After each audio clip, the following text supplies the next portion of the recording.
Сега отново се пренасяме на протеста под прозорците на властта. Там са Светослав Иванов и Стоян Георгиев. Виждаме Светослав Иванов. Добър вечер, Светли.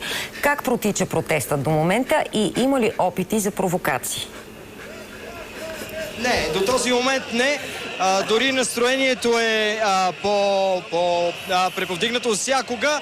Набързо минахме през Истанбул, през Берлин в новините. Сега обратно около тази маса.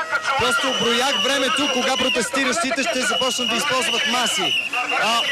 Момчета, един въпрос. Колко струва тази маса? Не знаем, Герб ни я плати. Герб ни я плати, идваме от Монтана с рейс. Рейса почти имаше климатик през половината време. И искаме да върнете Кеча и Чолаков да пусне малко сянка, защото виждате какво е. Ще си правим сянка с масата. Виждате какво е. Помолете го на мегафона. Чолаков, пусти сянка. Чолаков, пусти сянка, Чолаков, веднага сянка. Върнете Кеча. Върнете Кеча. Има ли нещо, което... Кой ги плати на вас? Има ли... Хари Потър, не ме страхувай, Хари Потър.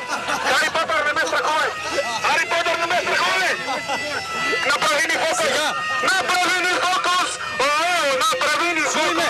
Виктор Крум, чуй ме! чувам. Сега, има ли нещо, което може да ви развали настроение? Разбира се. Кое? Ако сега ни се долака веднага в ефир, ще е ужасно. Да. Нищо, в момента нищо.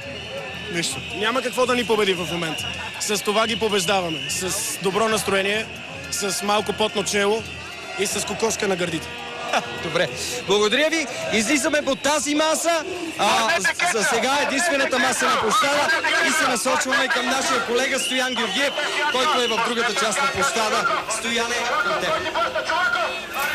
Светли, ще се опитаме да осъществим връзката с Стоян Георгиев малко по-късно в емисията. Благодарим ти, на теб и на твоите събеседници.